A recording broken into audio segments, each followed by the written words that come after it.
नमस्कार। इस यूनिट में फंजाई का क्लासिफिकेशन रह गया था। तो हम आते हैं फंजाई का क्लासिफिकेशन, उस फंजाई का टैक्सोनॉमिक स्टेटस और उसका क्लासिफिकेशन क्या है। तो पारंपरिक रूप से जीवधारियों को दो जगत में बांटा गया है, दो किंगडम में, प्लांट और एनिमल। लेकिन कवक में हमने एनिमल और प्लांट को दो भागों में उनकी सेल वॉल की उपस्थिति के आधार पर बांटा था। अब कवकों में स्पष्ट कोशिका भित्ति की उपस्थिति और पोषण के आधार पर उनको सर्वप्रथम पादप जगत में रखा गया। लेकिन पिछली शताब्दी में जो कवकों का टैक्सोनॉमिक जो विवेचन रहा वो काफ़ी विवादास्पद रहा। अनेक वनस्पति वैज्ञानिकों का मत है कि इनको पादप जगत में रखना न्यायोचित नहीं है।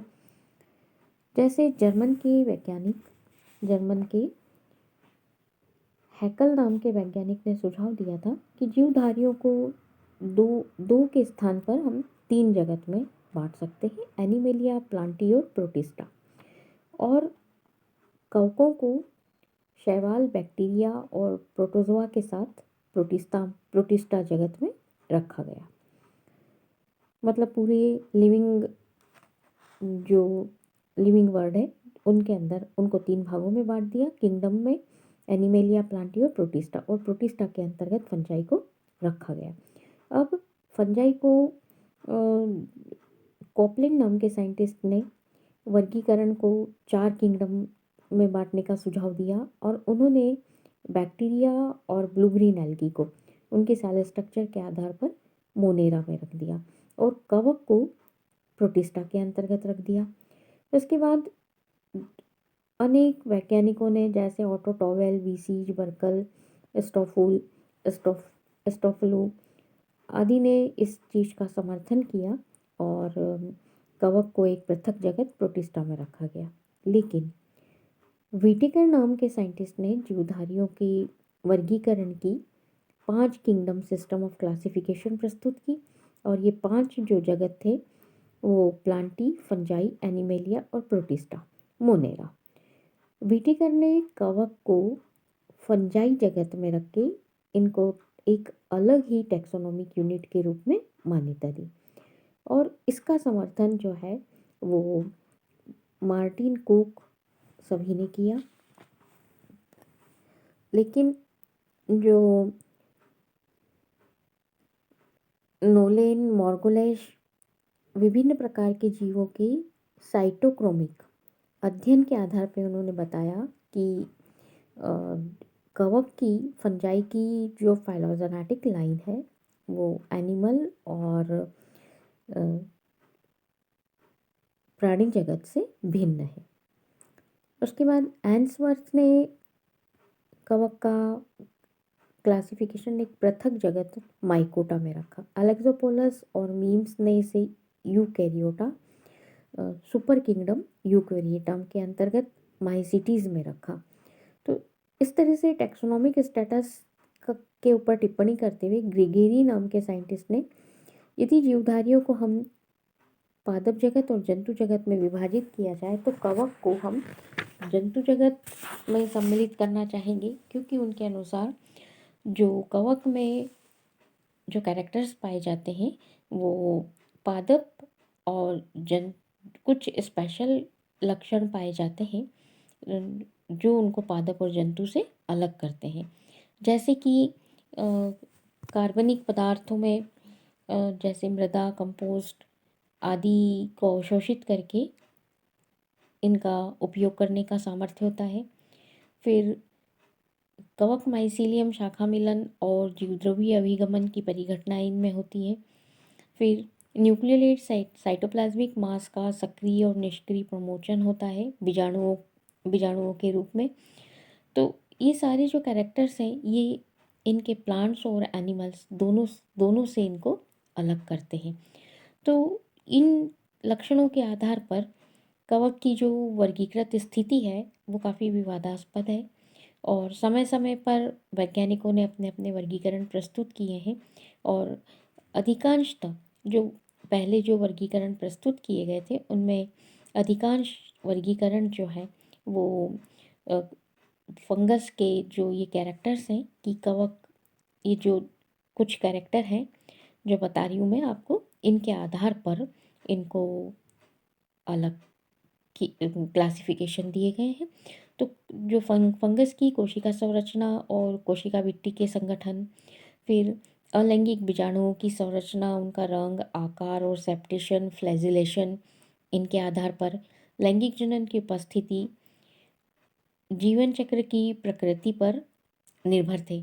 ये बाकी ये इतने जो 4 कैरेक्टर, इनके आधार पर इनको इन क्लासिफिकेशन दिए गए साइंटिस्टों के द्वारा।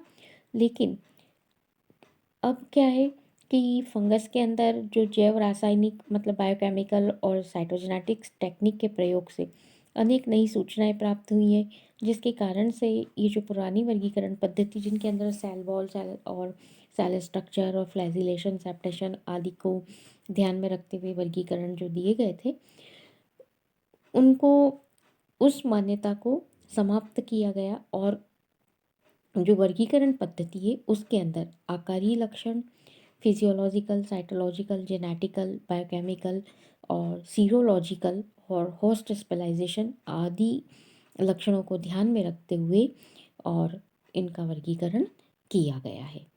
तो एग्जामिनेशन, ये तो थोड़ी सी हिस्ट्री हो गई है कि वर्गीकरण किस तरह से किया गया, और फंजाई को हमने सबसे अलग, और हमने सबसे पहले जो फंजाई को थैलोफाइटा के अंतर्गत रखा था कि ओसवाल्ड टिप्पो नाम के साइंटिस्ट ने जो वर्गीकरण दिया था, तो थैलोफाइटा को रखा था, और थैलोफाइटा के अंदर हमने फंजाई और एल्गी दोनों को शामिल किया था, और एल्गी से फंजाई को अलग, मतलब थैलोफाइटा को 2 भागों में, एल्गी और फंजाई में अलग किया था।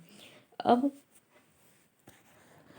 जो एग्जामिनेशन पॉइंट ऑफ व्यू से हम वर्गीकरण को देखते हैं, तो इसके अंदर फंजाई का जो वर्गीकरण है वो एलेक्सोपोलस, जो मॉडर्न क्लासिफिकेशन है, एलेक्सोपोलस आधुनिक पद्धतियों से जो वर्गीकरण दिया गया है वो एलेक्सोपोलस और एनिसवर्थ और एलेक्सोपोलस एंड मीम्स के वर्गीकरण जो है वो ज़्यादातर एग्ज़ाम में पूछे जाते हैं।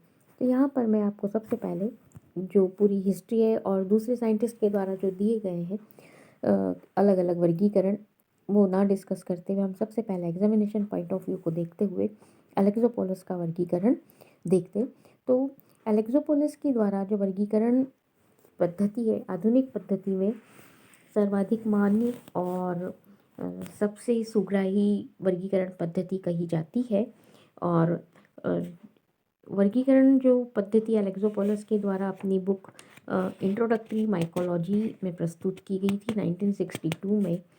उसके बाद इन्होंने जो है जो पद्धति में जीवाणुओं को छोड़ के सभी कवक सदस्यों को, मतलब ट्रू कवक और स्लाइम मोल्ड दोनों समूह को एक डिवीज़न माइकोटा के अंतर्गत रखा, और सेल वॉल की उपस्थिति के आधार पर इन्होंने इसको 2 भागों में, 2 सब डिवीज़न में बांट दिया, मिक्सोमाइकोटिना और यूमाइकोटिना। तो मिक्सोमाइकोटिना इसके अंदर स्लाइम मोल्ड और यूमाइकोटिना इसके अंदर सारे ट्रू कवक को सम्मिलित किया गया है। जो कैरेक्टर, जिन कैरेक्टर के आधार पर माइकोटा डिवीज़न इन्होंने बनाया है वो कैरेक्टर इस प्रकार है कि थैलस जो है वो तंतुकी और एक कोशिकीय या प्लाज्मोडियल प्रकार का होता है। सेल वॉल जो है वो फंगस सेल्यूलोज और काइटिन के द्वारा बनी हुई होती है।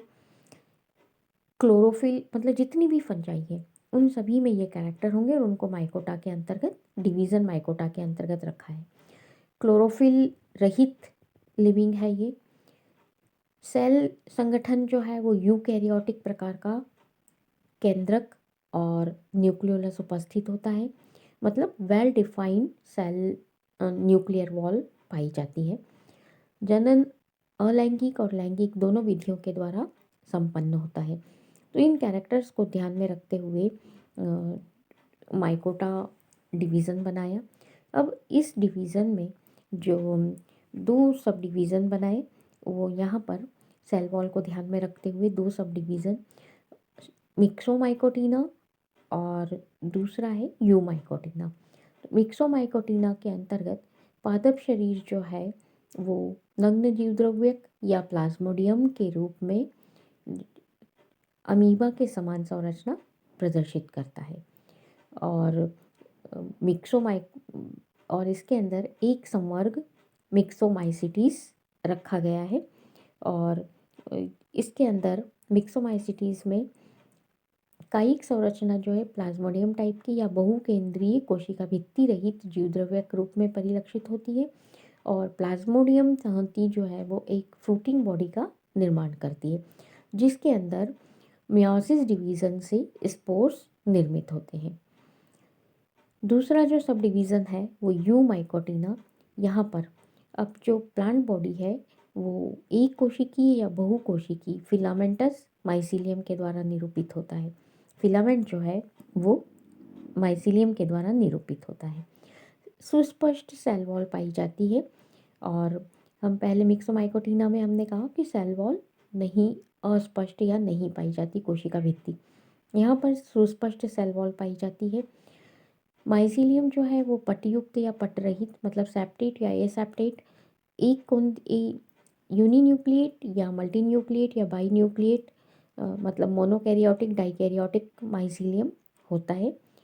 एसेक्सुअल और सेक्सुअल रिप्रोडक्शन दोनों विधियों के द्वारा संपन्न होता है। इसके अंदर 8 संवर्ग रखे हैं, 8 वर्ग रखे हैं।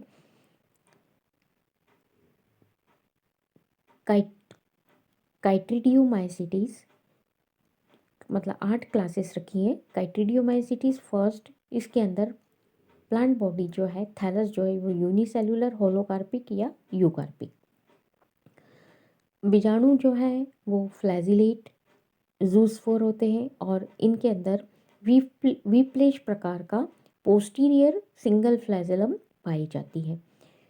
हाइपोकाइट्रिडियोमाइसिटीज, इसके अंदर जो जूस्पोर पाए जाते हैं मतलब इन कैरेक्टर के आधार पर इनको हाइपोकाइट्रियोमाइसिटीज के अंतर्गत रखा है। ये कैरेक्टर इस क्लास में होते हैं।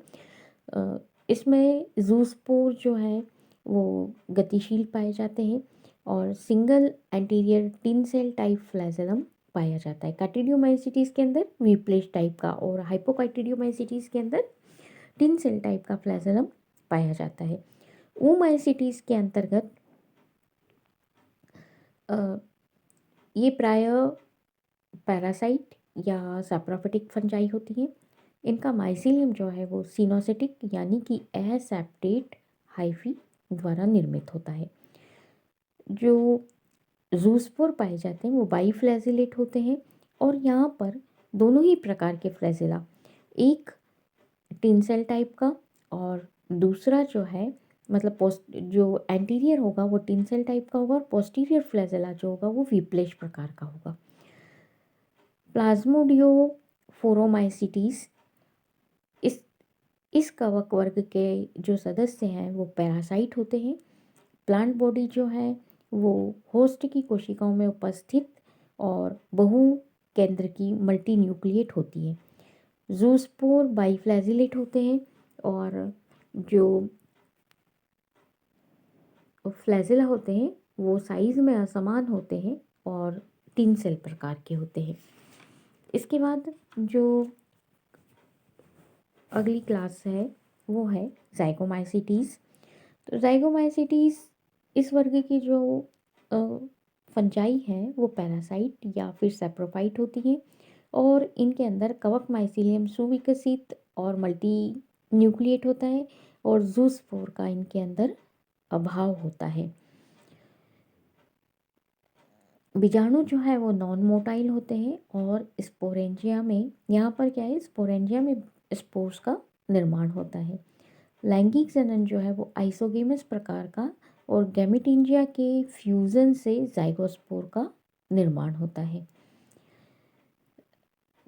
इनके कवक जाल में कभी कभी स्यूडोसेप्टा दिखाई देते हैं। इसके बाद ट्राइकोमाइसिटीज, तो इनका जो पादप शरीर है वो यूकार्पिक और माइसीलियम जो है वो शाखित और सिनोसिटिक होता है। इसके बाद कवक सदस्य जो है वो आर्थ्रोपोडा की सदस्य की मतलब ये क्या पैरासाइट के रूप में पाए जाते हैं। तो आर्थ्रोपोडा के सदस्यों की आहार नाल में या उनकी उपत्वचा में परजीवी के रूप में पाए जाते हैं। और इनके अंदर जो अलैंगिक जनन है वो विभिन्न प्रकार के बीजाणुओं के द्वारा होता है, और जो सेक्सुअल रिप्रोडक्शन है वो गैमेटेंजिया के फ्यूज़न के द्वारा होता है। इसके बाद क्लास है एस्कोमाइसिटीज़। तो ज़्यादातर स्थलीय कवक और कुछ जलीय और मृतोपजीवी प्रकार की भी होती है, और कुछ परजीवी प्रकार की भी कवक इस क्लास के अंदर पाई जाती हैं। इनका कवक जाल जो है वो सेप्टेड होता है, और कवक सूत्रों के द्वारा निर्मित एक बहु केंद्रकीय कोशिका युक्त होता है ये। एसेक्सुअल रिप्रोडक्शन जो है विभिन्न प्रकार के नॉन मोटाइल स्पोर्स के द्वारा होता है, और लैंगिक जनन जो है इसके अंदर एस्कस का निर्माण होता है, और इस एस्कस के अंदर मियोसिस डिवीजन के फलस्वरूप एंडोजीनस रूप में एस्कोस्पोर्स का निर्माण होता है। बैसिडियोमाइसिटीज़ क्लास, इसके बाद जो 8th क्लास है वो बैसिडियोमाइसिटीज़। तो बैसिडियोमाइसिटीज़ के कवक के अंदर जो माइसीलियम के रूप में कवक सूत्र जो होता है वो सेप्टेड होता है, एक केंद्र की या द्विकेंद्र की होता है। सदस्य जो है प्रायः मृतोपजीवी या परजीवी, कभी कभी सहजीवी प्रकार के भी होते हैं। सेक्सुअल रिप्रोडक्शन के परिणाम स्वरूप इसमें बैसिडियम फ्रूटिंग बॉडी जो है वो बैसिडियम के रूप में बनती है, और बैसिडियम के ऊपर एक्सोजिनस रूप में बैसिडियोस्पोर अर्धसूत्री विभाजन के फलस्वरूप एक्सोजिनस रूप में बैसिडियोस्पोर्स का निर्माण होता है। और इसके बाद एक कृत्रिम संवर्ग होता है आर्टिफिशियल, जिसको ड्यूटेरोमाइसिटीज़ क्लास कहा जाता है। और इस ड्यूटेरोमाइसिटीज़ के अधिकांश सदस्य जो है वो मृतोपजीवी या परजीवी प्रकार के, मतलब सेप्रोफाइट या पैरासाइट होते हैं, और ये इनका जो कवक सूत्र है वो पटयुक्त होता है, और इनके अंदर जनन केवल अलैंगिक प्रकार के बीजाणुओं के द्वारा ही अलैंगिक प्रकार का जनन होता है। लैंगिक और अलैंगिक प्रकार का जनन जो है वो बीजाणुओं के द्वारा या कॉनिडिया के द्वारा होता है। लैंगिक प्रकार का जनन जो है वो अनुपस्थित होता है, और इस क्लास को हम फंजाई इम्परफेक्टाई भी कहते हैं। तो इस प्रकार से ये अलेक्सोपोलस के द्वारा दिया गया क्लासिफिकेशन है। नेक्स्ट उसमें हम देखेंगे कि मॉडर्न ट्रेंड जो है क्लासिफिकेशन का, मॉडर्न जो पद्धति है उसमें एंसवर्थ और अलेक्सोपोलस एंड मीम्स एग्ज़ाम में यही पूछे जाते हैं। तो यही वर्गीकरण नेक्स्ट उसमें हम देखेंगे, और मॉडर्न ट्रेंड में किन किन कैरेक्टर्स को शामिल करके वर्गीकरण दिया गया है। धन्यवाद।